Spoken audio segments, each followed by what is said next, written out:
यही तो सूचना भी सुन गई थी, लेकिन आज पता चला।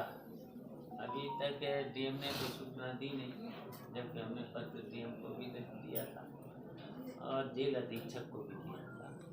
तो अभी तक मुझे सूचना नहीं मिली, केवल आप लोगों के माध्यम से सूचना मिल गई।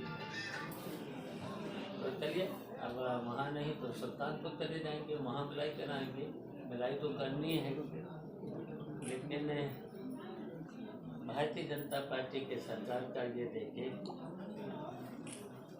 अब मिलाई भी नहीं करने देंगे। झूठे मुकदमों में समाजवादी पार्टी के लोगों को जेल भेज देंगे, झूठे मुकदमे लिखा करके जेल तो भेज देंगे लगातार। जबकि देखिए, सत्ता में हम लोग भी रहे हैं। नेताजी 3 बार मुख्यमंत्री रहे, 1 बार डिफेंस मिनिस्टर रहे, अखिलेश यादव मुख्यमंत्री रहे। हमेशा विपक्ष के लोगों का सम्मान करते थे। अगर कहीं पर भी कोई विधायक है, कहीं पर भी है, कोई भी अगर इस तरीके का है तो न्याय दिलाने का काम करते थे, मदद भी कर देते थे। लेकिन भारतीय जनता पार्टी की सरकार में विपक्ष के लोगों को बिल्कुल, विपक्ष को तो ये समझ लो कि विपक्ष को बिल्कुल बर्बादी करना पड़ेगा। विपक्ष भी एक संविधान का हिस्सा है। सत्ता पक्ष और विपक्ष ये तो संविधान में है, लेकिन ये विपक्ष को बिल्कुल खत्म कर देना चाहते हैं। इस तरीके से देखिए, लोकतंत्र को भी खत्म करना चाहते हैं, संविधान को भी खत्म करना चाहते हैं। तो ये है भारतीय जनता पार्टी। तो आप सुल्तानपुर जाएंगे, कब जाएंगे? अब जाएंगे। अभी तो हमारे कार्यक्रम है, अभी हमें यहाँ के बाद अभी तुरंत फूलपुर जाना है, फिर उसके बाद और भी कार्यक्रम लगे हैं। अब उस तरीके से देख करके अपने कार्यक्रम देख करके वहाँ का भी कार्यक्रम बना लेंगे। अच्छा सर, अब आप विधानसभा में अखिलेश जी के बगल वाली कुर्सी पे बैठेंगे क्या, जब से सत्र शुरू होने जा रहा है? आजम साहब के बाद अब वो कुर्सी खाली हुई है, तो कहा जा रहा है कि आपको सीट मिल रही वाली। हमारी सीट पहले से ही निर्धारित है और ये तो अधिकार नेता का है। जब वो समाजवादी पार्टी के नेता हैं, विपक्ष के नेता हैं, जहाँ पर भी सीट मिलेगी वहाँ बैठ जाएंगे। अच्छा, चाचा और भतीजे की जोड़ी जो है किस तरह से सदन में सत्ता पक्ष को मुश्किल पैदा करेगी? देखिए, हम लोग विपक्ष में हैं और इस समय सब लोग जान रहे हैं कि सत्ता पक्ष के लोग और खासकर ये भारतीय जनता पार्टी की सरकार काम तो कुछ कर नहीं रही है। पूरे देश में विकास का काम कुछ कर नहीं रही है। जितने भी वादे किए थे वो वादों को भी पूरा नहीं कर रही है। लेकिन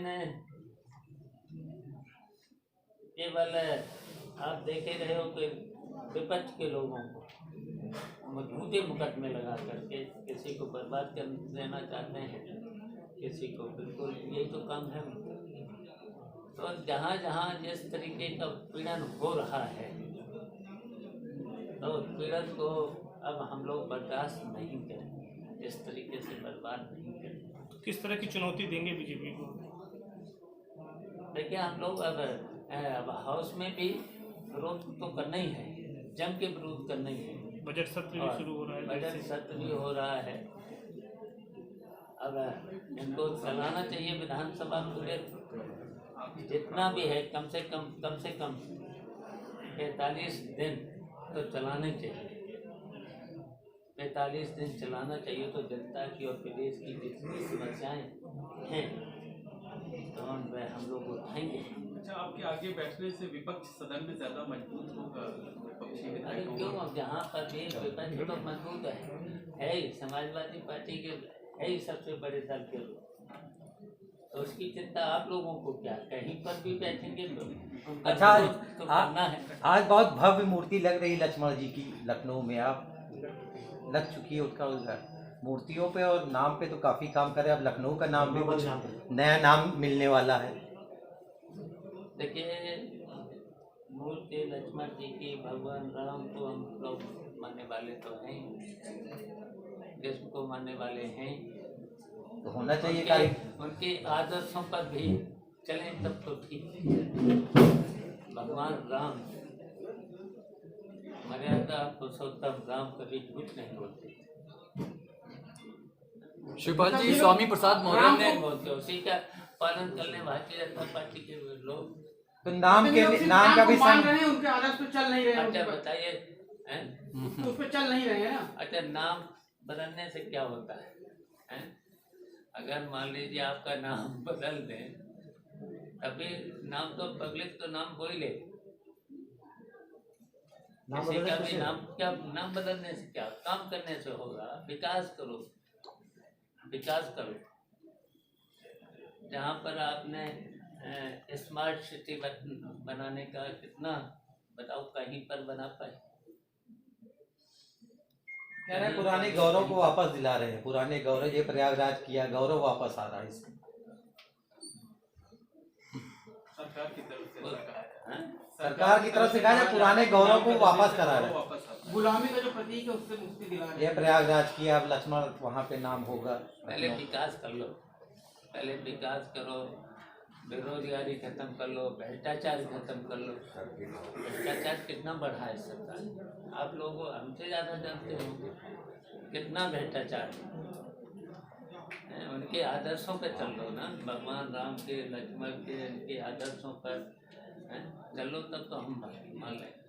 अच्छा सर, आप कह रहे हैं कि आप भगवान राम को, आपके पार्टी के लोग भगवान राम को, भगवान कृष्ण को मानने वाले लोग हैं। आप ही की पार्टी के एक नेता हैं, भगवान राम के ग्रंथ पर बराबर सवाल उठा रहे हैं जो देखिए, हम लोग सभी ग्रंथों का सम्मान करते हैं। हमारे लोग, हम लोग कभी ग्रंथ का विरोध कभी नहीं किया है, न करें। लेकिन ये भारतीय जनता पार्टी के लोग भड़काना चाहते हैं प्रदेश को, लोगों को, समाज के लोगों को भड़काना चाहते हैं। रामायण को लेकर तो स्वामी प्रसाद मौर्य लगातार बोल रहे हैं। प्रधानमंत्री नरेंद्र मोदी को लेटर भी उन्होंने लिखा है तुलसीदास पे प्रतिबंध और लगाने की आपत्तिजनक चौपाई हटाने की मांग की है। लोगों ने बोल दिया है, अखिलेश ने भी बोल दिया है, हमने भी बोल दिया है, सब लोगों ने बोल दिया है। उनका व्यक्तिगत ये है, हम लोगों ने तो कभी नहीं, हमने तो तुरंत बोल दिया था, अखिलेश ने भी बोल दिया, सबने बोल दिया है। तो बार बार आप लोग इसी बात को क्यों, और भी तो समस्याएं हैं प्रदेश की। उनको आप लोग वो भी तो लगातार इस मुद्दे को उठा रहे हैं। आप लोग पार्टी की तरफ से कहने के रोक बाद नहीं भी, रहे आप लोगों के समझाने के बाद भी वो मान मान नहीं रहा रहे है। हैं सर। नहीं, देखिए हम लोग नहीं, केवल भारतीय जनता पार्टी के लोगों को कोई, जबकि हमारा, हम लोग भी धर्मनिरपेक्ष हैं, हमारा संविधान है धर्मनिरपेक्ष, लोग धर्मनिरपेक्ष देश में रहते हैं, तो उस पर चलिए सब लोग। लेकिन भारतीय जनता पार्टी को कोई अच्छा, ये राष्ट्र मतलब स्वामी जी जो कह रहे हैं उससे आप सहमत नहीं हैं। देखिए, हम लोगों ने बोल दिया कि देख के राय हो सकती है, लेकिन अब उन्होंने भी क्लियर कर दिया है ग्रंथों पर, तो उन्होंने भी क्लियर कर दिया है, हम किसी ग्रंथ के खिलाफ नहीं कर दिया। आप लोगों से भी हमारा निवेदन है ना, जब उन्होंने ये क्लियर कर दिया है तो उनकी भी बात सुनो। लेकिन सर, कल ही तो उन्होंने प्रधानमंत्री जी को 8 पन्ने की चिट्ठी लिखी है। तो प्रधानमंत्री को लिखी है तो प्रधानमंत्री जी को अमल करें।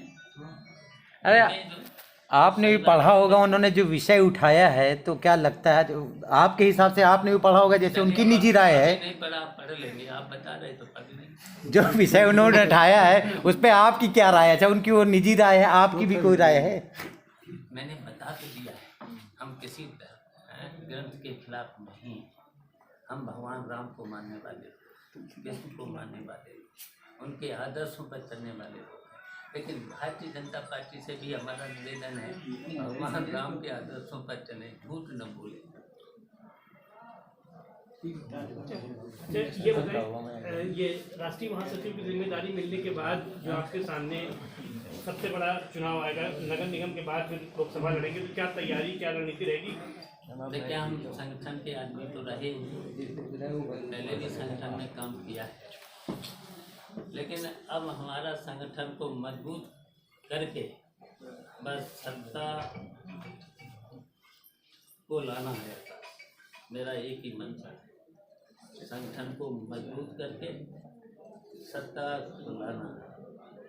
अच्छा, आपका संगठन जितना मजबूत माना जाता था, मंडल वाइज जाएंगे क्या आप संगठन को मजबूत करने के लिए? सत्ता में लाएंगे, बहुमत में लाएंगे और क्या फिर बता देंगे। और मेरा भी तो अब थोड़े दिन हुए हैं। अच्छा, बातचीत और होती रहेगी। इतना भ्रष्टाचार, बेरोजगारी, तमाम मुद्दे हैं, लेकिन सड़क पर उतना जोरदार तरीके से उठ क्यों नहीं पा रहा? अब आप आ गए हैं तो क्या अब आपका संगठन और मजबूती से इसको उठाएगा? क्योंकि सड़कों मजबूती के साथ उठाएंगे ना, लेकिन उनको भी पूछो, अगर किसी ने सत्ता पक्ष का विरोध कर दिया, सही बात कर दी, तो उस पर मुकदमे लिख जाएंगे। तो आप तो इसके लिए जाने जाते हैं, आप इस तरह की लड़ाई तो बहुत लड़ चुके हैं, तो क्या आप कुछ तेजी दिखेगी? अब लड़ेंगे।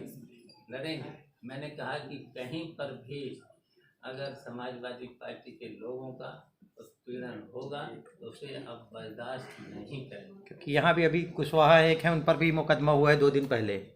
बहुत लोगों पर हुए हैं। ये बताएं पूर्वांचल में आज अखिलेश यादव ने गाजीपुर में एक जनसभा करी है, क्या वहाँ ओम प्रकाश राजभर को चुनौती मान रहे हैं आगामी लोकसभा चुनाव में? अरे यार छोड़ो, बहुत छोटी शिवपाल जी, पार्लियामेंट में अडानी हिडनबर्ग का मामला काफी उठ रहा है। चलो ठीक है। एक आखिरी सवाल है कि आज पार्लियामेंट में अडानी हिडनबर्ग का मामला पहले बता दें तो आप